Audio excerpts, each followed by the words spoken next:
Thanks for coming. This is OpenSSH internals for PowerShell pros. That would be you guys, right? I am going to turn my clicker on and then click. Anthony Nocentino. I'm a consultant and trainer and founder of Nocentino Systems, where I specialize in system architecture and performance. So I like to make the really bad joke that I like to design systems and make them go fast. Data platform MVP, I do a lot of work in the SQL Server community. I also operate in a Linux world. I'm a Linux Foundation certified engineer and all that fun stuff. There's my contact info. Please feel free to email me. I love interacting with you guys. It'll be at the end of the deck too.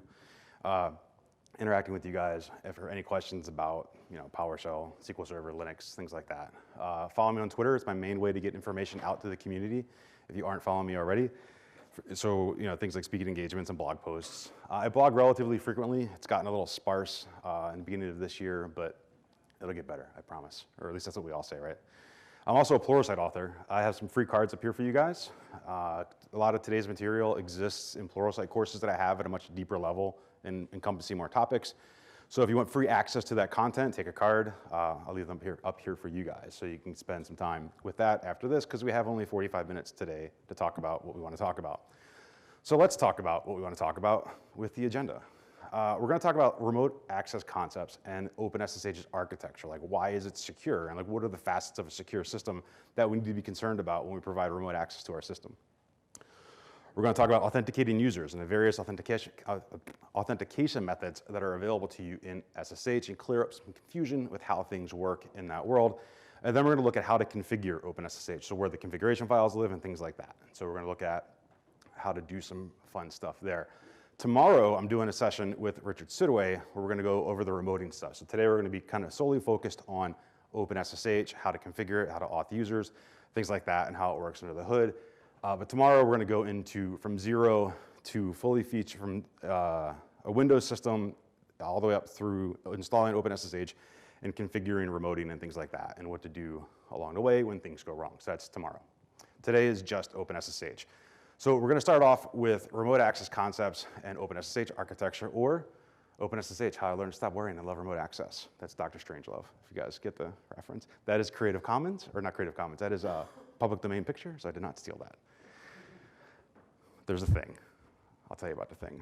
So remote access concepts. Let's talk about why remote access is hard and what are the big buckets of things that we have to worry about, right? Primarily, we have to worry about authentication, right? We need to verify the identity of the people that we're letting into our systems. That's kind of important, right? Because they can go and do stuff and take data and execute commands and do various things.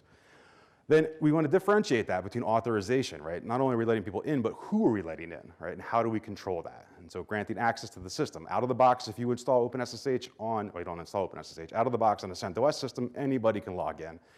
And anybody can log in remotely with root. That's bad news, right? If you think about putting something like that on the internet. And so controlling that is an important thing. And then another big chunk for remote access that I have to be concerned about is integrity, right? Making sure that the message that I sent to the server is the message that gets received by the server, right? If we're doing something like remote command execution, if someone can change the data midstream, that's bad news, right? Because they could change what I want to have happen or intercept my data or anything like that. And so integrity is a big facet of making sure secure systems for remote access. On the architectural side of the house, let's take a look at this picture. This is from an O'Reilly book in 2009, The Definitive Guide to SSH, which is aptly named because it's really that good and it's totally pertinent nowadays. I was going to redraw this picture on my own, but I think this is a pretty good graphic of what's going on, because one of the things that trips people up a lot when they're working with SSH is keys, right? That term's thrown around a lot, and so we've got this really good picture to show us where all of these different keys live. When you log into a system for the first time, like on the server side of the house, you're presented with what's called a host key, right? And that host key exists on the server side and is generated from a public and private key pair. What's presented to you is that host key when you log into the system for the first time, right? You log in, you see that yes, no prompt, right? What do you do with that? You accept that key and you will download that key and stick it in your known host file. Which is interesting because you need to make sure, at that point in time, it's up to you to make sure that that system is who it says it is. That host key is coming from a system that you're logging into, and all subsequent connections will be compared to that host key. So when you log in, that server will present the host key to you. You'll look in your known host file. It'll say, oh, I recognize you, and I'm going to let you log in. If that key changes for some reason, you have to ask yourself the question, why did that key change, before you go and interact with that system again? It could be that the system was replatformed, just simply rebuilt, a new host key was generated, things like that. Or it could be that the system was compromised and the key had to be regenerated, or maybe there was a DNS hijack and you're no longer logging into the system that you think you're logging into, right? So that's why having that host key, protect it, and understanding what it means is super critical to your system. And if you do have to make a change, understand why it changed. On the user side of the house, we're going to talk about authentication methods in a few minutes, but I do want to call out user keys right now. We can use those to authenticate to the system. We generate a public and private key pair. We take our public key, we stick it on the target server that we want to log into what's called an authorization file. When we log in, we exchange the key information, and I get logged into the server with or without a password. Which brings up an interesting point, in key-based authentication, which I'll talk about in a second, actually. Once we get logged in, we transition to a connected state where a session key is generated. A session key is going to be exchanged during the connection setup. We'll use asymmetric encryption to exchange this key to feed a symmetric encryption algorithm, which is then going to be used for the duration of our connection. So there's lots of keys getting thrown around. I just felt like it was important to sort through that right on the head end before we talk about key OpenSSH functionality, right? Super bad pun there, come on. Thank you for laughing. So the number one thing out of the box that we get with OpenSSH is secure client-to-server communication, right? We have symmetric encryption for our connection, which is pretty much as good as it's going to get when we're exchanging data securely between a client and the server. We also have the ability to do remote command execution. I can blast a command at a target and get the output of that command back over standard out and look at those results on my system. Very valuable piece of information there. You guys are probably used to that with remoting. Secure file copy, so I can exchange data between source and destination systems very easily without having to open up new ports, create shares, do anything like that. I can simply exchange data. I can put it on a server or I can pull it off of a server with zero configuration. I can also tunnel arbitrary TCP services to get around things like firewalls, which is actually quite fun. Or if you have an insecure service, or maybe you can't get your security team to open up a port for a particular service, you can tunnel that over TCP/IP, or over SSH, that TCP/IP connection over SSH to get around those security rules. That, I'm not actually covering that today, but that does exist in my Pluralsight course if you want to get into how that works. SSH also provides the ability to ensure the system is the remote system is who it says it is via host keys, right? And that's so critical when we're exchanging data on the public internet. And then finally, message integrity. It also provides that out of the box. So pretty broad, this is actually not all of the features, but pretty broad scope of things that we can get done with just OpenSSH. So I'm going to hit you with a little bit of theory, but it'll become very practical very quickly. So we're going to talk about the process model that exists inside of OpenSSH and this concept called privilege separation. If I'm on a client and I make a connection to a server, that port that lives on the internet, or that port that's open on my server on a Linux system, or by default it's going to be on OpenSSH will be port 22. On a Linux system, ports below 1024 have to be opened by a privileged user, or AKA root, right? Which means my remote access system will have an exposed port on the internet potentially running as root. That sounds kind of scary, right? If you think about that and the potential implications of if someone's able to breach my system through a security vulnerability or things like that. And so the process model that exists inside of OpenSSH, as soon as you connect, what's going to happen is it's going to fork a separate process that's called the privilege monitor process, which is going to facilitate your connection now, right? So basically it accepts it, forks a new process, and hands you off to that other process ID. You're going to set up your connection for user authentication, and then you're going to make another connection or another process that's going to be used for actual data exchange. And this becomes interesting and very practical to us because how many times have you guys restarted your SSH daemon and have not gotten kicked out of your system, right? Just raise your hand if that's happened to you, right? This is why, because you're literally running in a separate process space. So this becomes to our advantage if we have to make configuration changes or things like that. So let's get into a demo.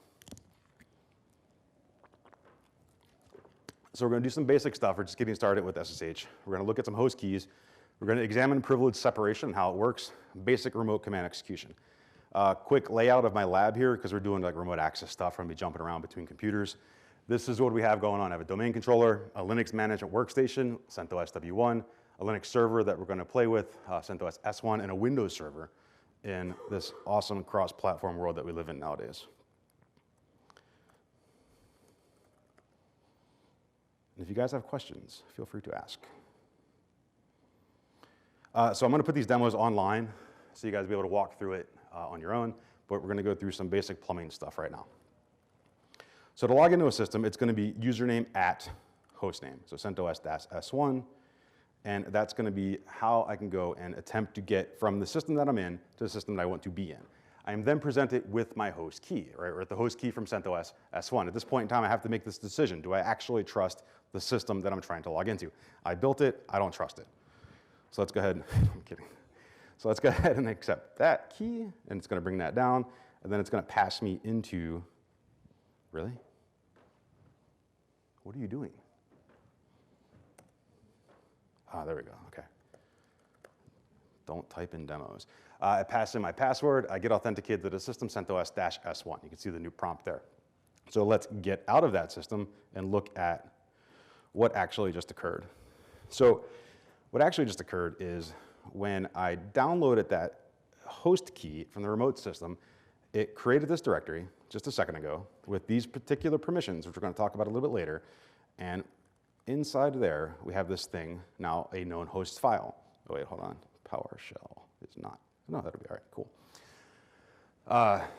Known host. So inside that file, we had the representation of the host key for the system that we just logged into, the host name, the IP, the key type, and the actual key, right? So that exists on our system. So now all subsequent logins between me and that server will exchange that information to validate that remote system. Very important. So let's go ahead and see that in action. If you haven't used the -v attribute on an SSH client, it's pretty cool because it does things like this. You get to see what actually is occurring in your connection. And so we can see the entire process to understand how it actually works. So as we scroll up, we can see that it goes and starts the connection. I'm going to jump through I say the less important stuff, but stuff that isn't exactly poignant right now. It's going to find our host key identified in our file. So you see known host :1, it's in position number 1. So if you do see an error, you'll see like an error on a host key that's changed. That value will be the number in the key inside your known host file. We then do a key exchange, and then we transition into authentication, which we'll talk about in the next demo.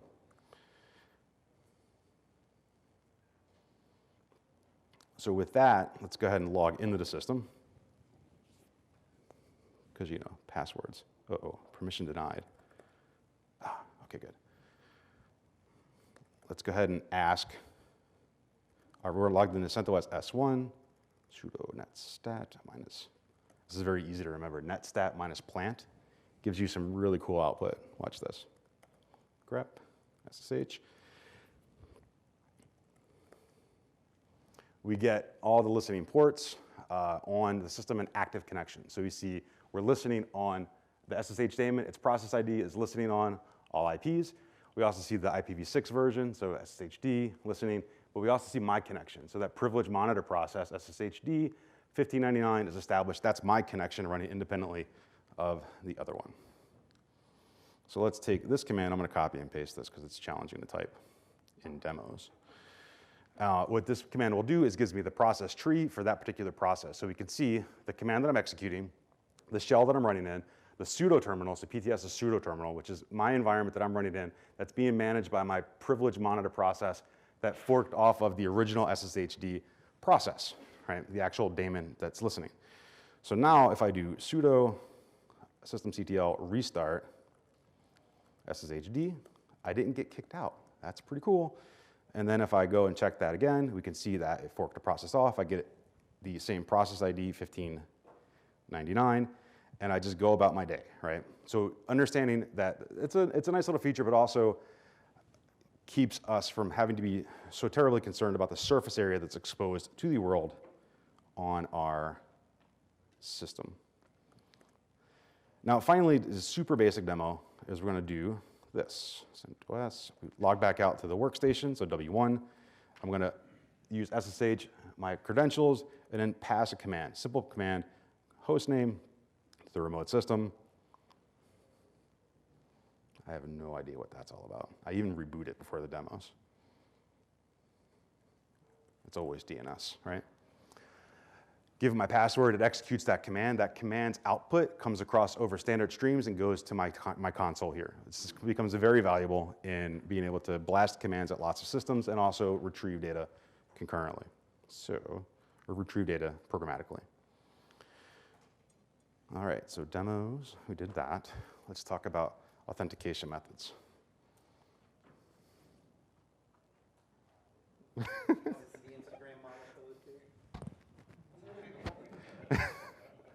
Sorry. All right, so authentication methods. So getting users into your server. So now that we know how to get there, let's talk about how people get authenticated to our systems. So authentication methods. GSS API, Generic Security Services API. Kerberos, not the Kerberos that you're thinking of when it comes to AD authentication. This is the actual daemon itself doing authentication for users and the service, right? So we're going to skip over that and go to, or not skip over that, we're going to talk about how we would do AD auth in a little bit. Host-based authentication, where I can say two systems can log into each other without a password. That sounds not good, right? Not commonly used, but legacy systems find that they have that, the need for that sometimes. PowerShell has a similar concept too, doesn't it, in remoting? We're talking about host-based authentication. No one is nodding, so I guess not.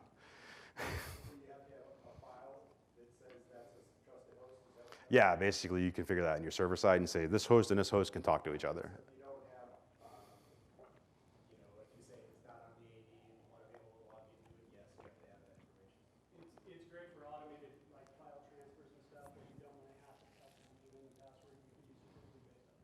Yeah, that's a lot better than that.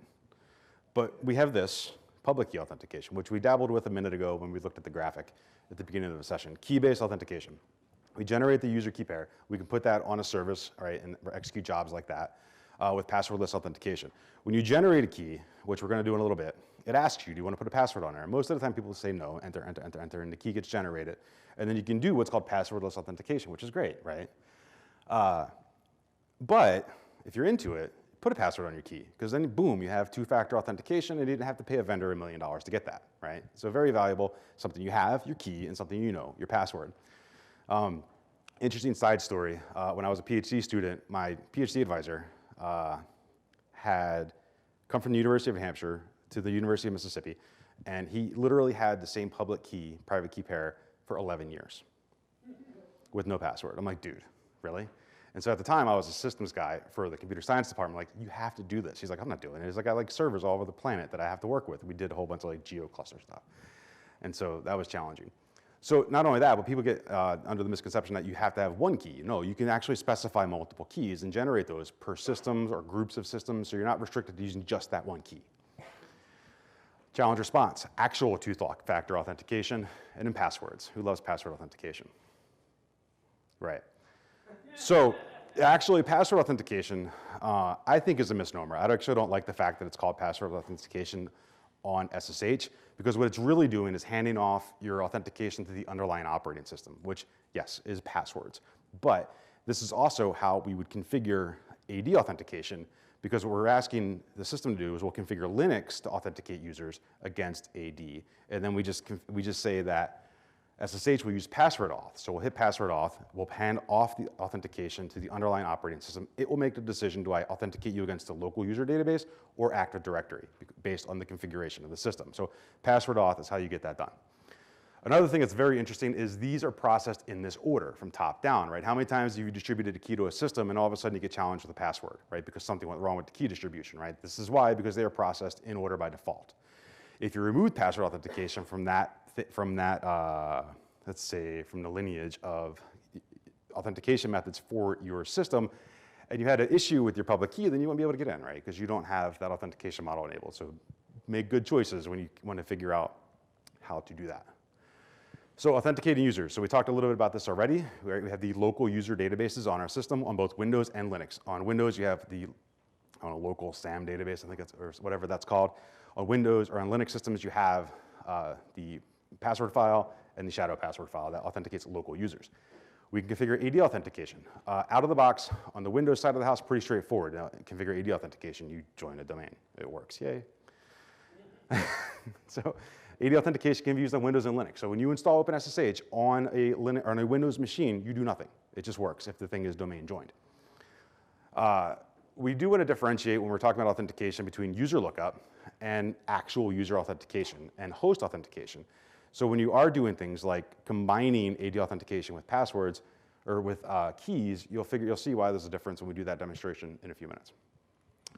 On a Linux side of the house, the System Security Services Daemon, or SSSD, is what's basically going to broker the deal for your user lookup and your authentication to AD. So we install this thing, SSSD, on Linux. We run one command to join the Linux machine to the domain, and we will get AD integrated authentication out of the box. SSSD will manage that all under the hood for you, configure LDAP, configure Kerberos, and also configure your local PAM authentication libraries to differentiate between local and remote user database lookups. I'm going to demo this tomorrow, that configuration tomorrow in my session with Richard. When we do AD auth, you get this wonderful syntax that's going to be the username at the domain name at the host name. You can shorten it up if you want to, but I actually don't mind it as much. In most of the systems that I've done where I've done AD integrated authentication on Linux boxes, I have taken it off, so I would just do AEN at host name. That's a little bit more of an advanced configuration. So like I said, tomorrow we are going to go through this stuff. So key-based auth. Let's talk about key-based auth because it's a common thing that trips people up and how it works. So let's get through the concepts and we'll show you guys how to do it and how to troubleshoot it in a few minutes. Sss Keygen is the command that we would use to generate a key, a public and private key pair for us, right, as users. We generate a public key. By default, it's going to be called id_rsa.pub or whatever.pub, right? You can name it and then use that for other things. And so, but id_rsa.pub is the default and what your configuration files will look for out of the box. But you can specify a key. If you guys use AWS, right, you use that -i attribute when you download the key from them. That's the same exact concept. The private key has no file extension by default and is called id_rsa. That's the thing that you want to keep very, very, very, very secure. Getting keys out to servers can be interesting, to say the least, especially in a cross-platform world. In the Linux world, super easy. We have a command called ssh copyid, which is a bash script that will look at my local keys. It will then SCP that over to the remote server, put it in the right place, set the permissions correctly for you, and that'll get you what you need. And we'll demo that today. That does not exist in the Windows world, being able to do something like ssh copyid, because ssh copyid does remote command execution, so it's not cross-platform. So things like mkdir don't mean a lot on, or chmod don't mean a lot on Windows systems, right? I wrote a blog post about how to distribute keys to Windows systems a couple weeks ago. That was pretty cool. You can use DSC to push keys out. So if you're doing any sort of automation, that's actually quite cool. And you can use actual PKI. I used to have a link to a Facebook post about this, like the engineering team Facebook post, but they kind of aren't in a good situation when it comes to information security right now.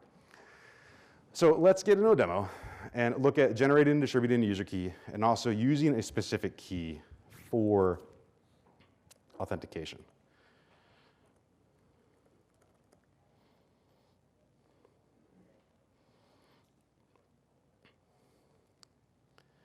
So to generate a key, pretty straightforward, SSH -keygen.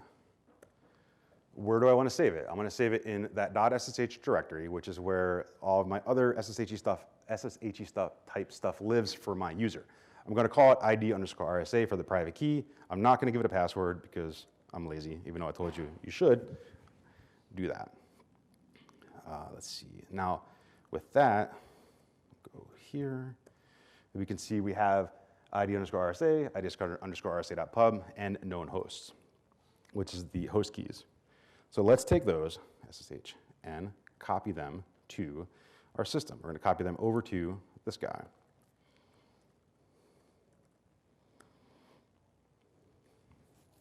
So is that on all Linux? Mostly, yeah. It's part of the OpenSSH installation. So if you go, which is really kind of funny that it's not supported on Windows, but it's part of the GitHub project that's managed by the PowerShell team because it's a direct fork of the code. So it just literally exists in their build. And so I don't know why this is so slow. So right now it's going to ask me for my password because it's going to SCP it over there the first time. And then during that transaction, it's going to make the directory and stick it in the right spot and set the permissions for me. So let's go ahead and log sent to us into the server, and I should be able to get in, no password. Send to, excuse me? I said anybody can do it this way. This is the easy way. Right, totally. Hold on, we'll get there. Hang tight. So inside there, on the remote system, we're going to have that, which is going to be our public key on the remote system. We're going to talk about the security implications of this now. On a Windows system, actually, we're not going to do that right yet. We're going to back out and do this one more time. So now I'm back on the workstation. I'm going to throw -v on here and then log into the system again because I want you guys to see how this works under the hood. So connection attempt, host key, random delay because of demos, and we get logged in. But I do want you guys to see this. What happens from authentication? They're processed in order, right? So we see GSS API first, Kerberos, that fails. And then it goes into public key. It presents the key. And then we see authentication succeeded and the method, public key, right? So then we're authenticated to the system. And then we get in. And so that's a good command to know. Like if something's going wrong, SSH -v. It says offering RSA public key, but that ID_RSA is the private key. Yes. I'll have to look into exactly why that's defined that way, but yeah, I mean, you would think that it would be pub in there. So we looked at that already. So cat, SSH, authorized keys. So that's my key on the remote system living its life. Now, let's do this one more time. Let's go into SSH. Now we're going to do SSH Keygen -f Windows. So I'm going to generate another key named Windows. No password. And we look in here, we see we have another pair, Windows and Windows Pub. To emphasize the point,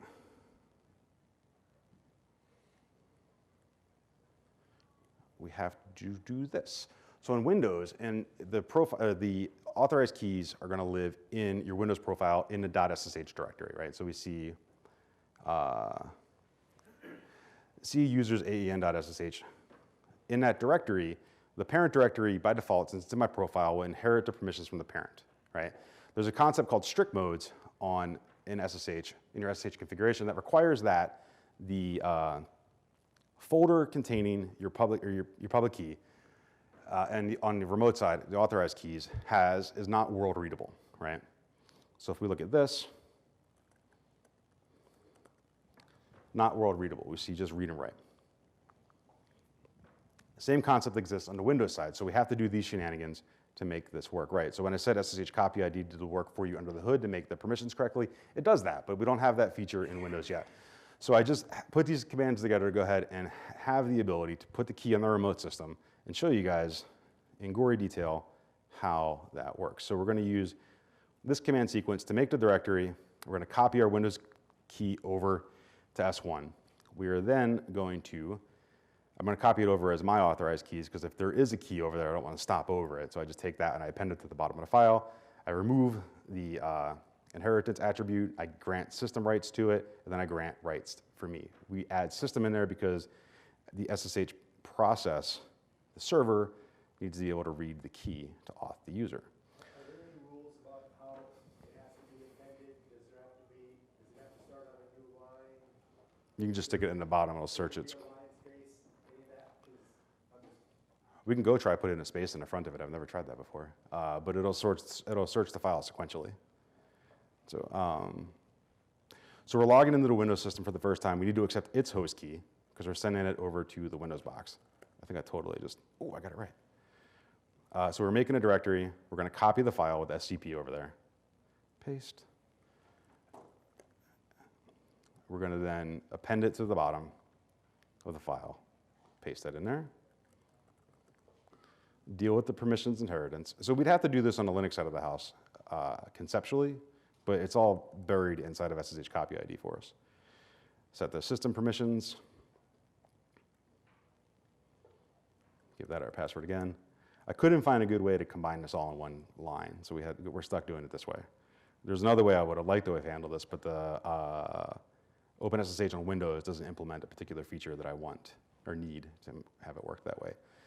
So if you notice, the last time I copied it over, it actually didn't ask me for my password when I changed it and added me because system was able to read it, and I got keyless authentication into the system. So now let's do this. let's do minus VVV, which is really verbose.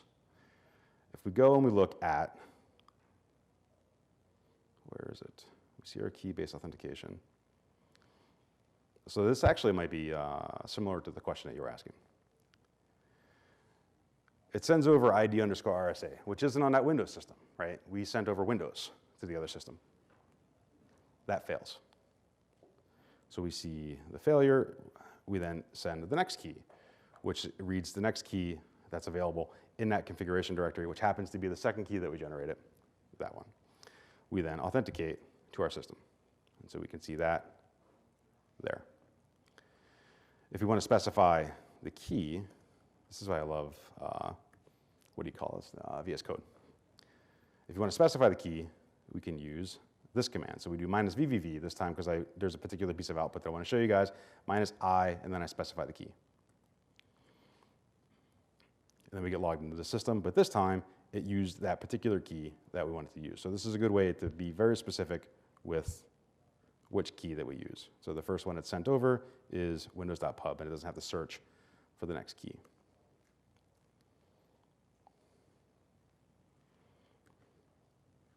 All right, so more computer stuff. So OpenSSH configuration.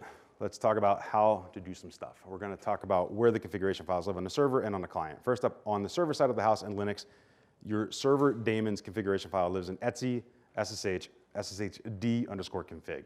On Windows, it lives in %program data sshd underscore config. Conventionally, we install things in program files. That's where all the binaries live. Your configuration files, your logs, and your host keys will live in %program data %. Same configuration file, all very similar configuration syntax. The files are nearly identical with the exception of platform-specific things like paths. On the client side of the house, we have ssh underscore config, which is going to configure global client functionality for the entire system that we're on. As people get confused between ssh config and sshd config, sshd, daemon, ssh client. That also can live in your home directory, so you can make a specific configuration file for you and build up some good shortcuts and aliases and things like that for your connections. That lives in %user profile % on Windows systems in .ssh config. So let's look at that.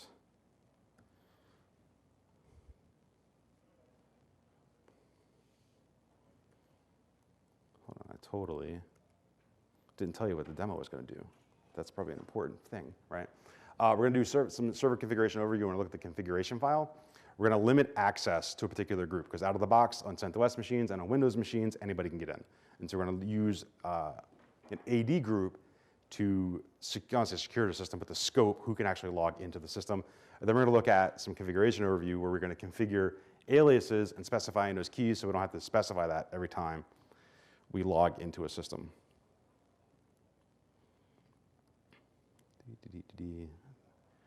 All right, I'm going to make a really bad judgment call right here and do this. Because sometimes that terminal color gets all spoiled, and I don't know how to fix that.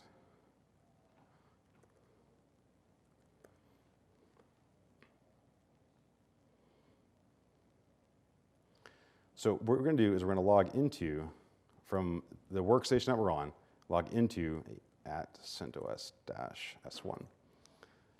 We're going to get logged into our server, and the first thing we're going to do is configure group filtering. Thank you. I'm going to use the command ID at lab.centinosystems.com to get the user attributes for this particular user. The CentOS machine is already domain joined, so I have the ability to go and ask Active Directory for the user attributes for this particular user with the command ID. So basically, I'm just testing the plumbing, right, to make sure that works, so my demo doesn't bomb.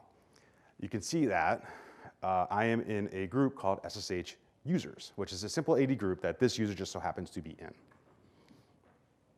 I want to make a config. I want to go ahead and use sudo to edit SSH SSHD config. So inside of here, grab this and put this in my clipboard. No.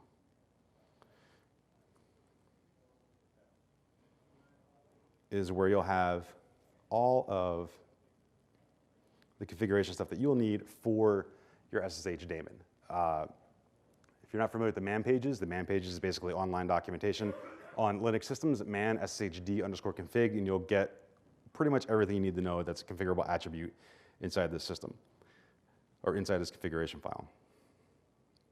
One of the things that is neat, or not neat, but nice to have, is that's commented out, so it's actually not an active configuration, but that's the default value, right? And so that's nice to know when you're going through this. So it's going to be on port 22 for any address family on all IPs and things like that.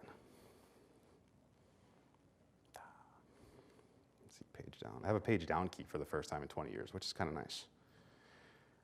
Permit root login, yes. That's the default value. Obviously, that's a bad thing if this thing's going to live on the internet. Strict modes, yes. That's that thing that makes sure that the parent directory that our configuration data lives in is not world readable. Public key authentication, yes. That's where that file lives on the system, but we're going to authorize users into. Let's see, host-based authentication and things like that. Password authentication exists there. And so let's go ahead and jump to the bottom and add this line. Allow groups, SSH users at lab.centinosystems.com. So basically now I'm going to scope and no longer allow anyone else except unless you're in that group to get into the system, which is, I think, a pretty good thing to do out of the box.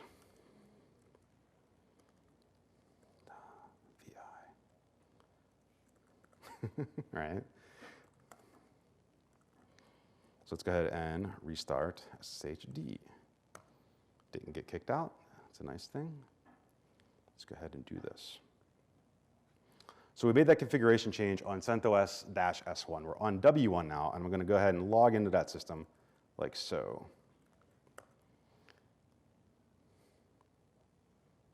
And that machine is so slow.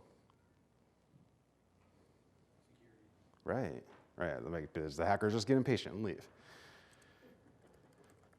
So I'm going to log into the system, and it's going to take forever, and it's going to tell me my password or my permission is denied. Can anyone tell me why I can't log into the system? What? A little louder. Right, that's the local user AEN, not the domain user. So I'll simply just go back. See, you guys are paying attention.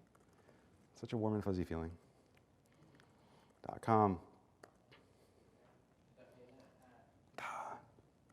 This is why you don't type in demos.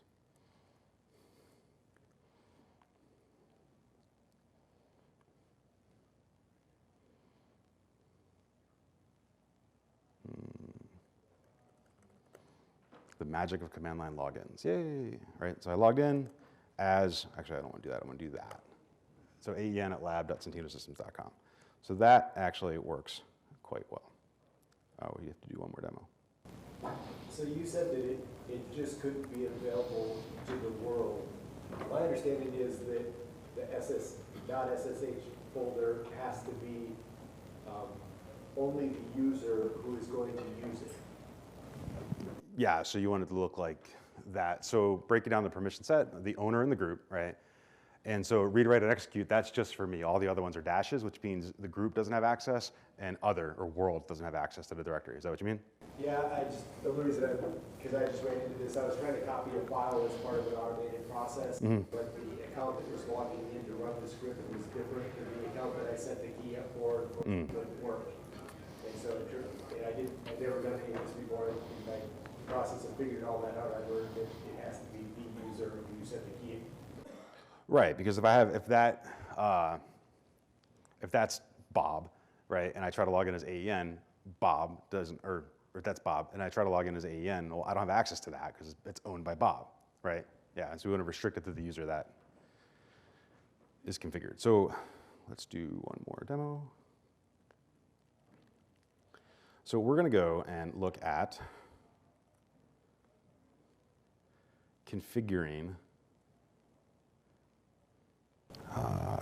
SSH. Okay, so that was my point, actually. So it's not the DRWX, it's the user part, right? It has to be right. And I have to do what is it? Chmod, yeah. To make the username correct? That would be Chowan or Chagroup to do that, yeah. So, it still has to be 700 or... yes. Yeah. Well, OpenSSH things are relaxed. Both things are required. Anyway, Well, not world readable is what strict modes. I spent too much time on it trying to figure it out. That's the only reason it stands out to me. All right, so let's do this. So I'm going to show this is going to demo this right now. That nice command you had. Oh, SSH copy ID? Yeah, look at the source code of that. Like go to GitHub, even for the PowerShell project, and just look at the source code and it'll explain in gory details. You'll see how it does its thing. So let's do some aliases real fast. So in our .ssh directory, I'm going to create a file called config. And in there, I'm going to drop in this text, and we're going to walk through what this means together. So this is a user-specific configuration because I'm creating this file in my home directory. I could certainly put this in etc ssh /config for reals, ssh config, and have this be system-wide. But I'm doing this just for me. And so what I'm doing is I'm declaring a host name Linux with the user. I'm going to always use those attributes for that connection. And so that particular user, that particular host name, and that particular file. There's several, I want to say several hundred, but there's many, many, many configuration options that you can use. Very advanced stuff that you can set up your tunnels this way so you don't have to go and memorize that syntax every time to make that, to do those more advanced configurations. So in this SSH config file. So to call it, I just call what I named it, right? So I say SSH Windows. And I get a bad ownership problem because strict modes is enabled. So I have to deal with that on that file. So that file gets created with the fact that it's world readable, which is bad news, right, in this world. So we do chmod, someone said 700, I do 600. And we do config. We'll get this permission set where it's just read and write and no access to anybody else. And now I can say SSH Windows, and I'll connect into that system, I'll specify the right key and all that stuff. So that's a good way to build up a nice short set of aliases for the systems they have to get in and out of very frequently.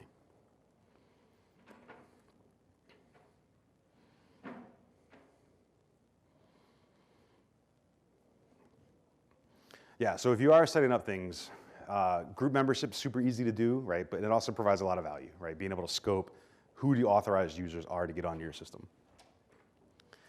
So let's wrap it up. They already clapped. I guess it's my signal to wrap it up. Let's talk about what we talked about.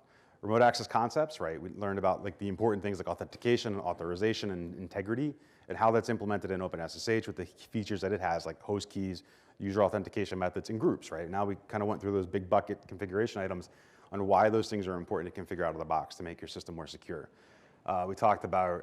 We did talk about authentication methods, and we also talked about how to configure that stuff in our system and some of the gotchas. Tomorrow, I'm going to do basically from a zero, on a Windows system, no OpenSSH installed, all the way up to 80 integrated authentication, key-based, all that stuff. Richard and I will be doing that tomorrow at 9 o'clock. So here's my contact info again, the 2 Pluralsight courses. If you want more access to this stuff, free cards right here. And if you guys want to get into that much more time and details, I do have things like TCP tunnelings covered, remote command execution, iterating over sets of hosts and things like that is covered in there, and how to deal with the command output and things like that. So check that out. And thank you guys for coming. I appreciate all of your time. Have a good rest of the day.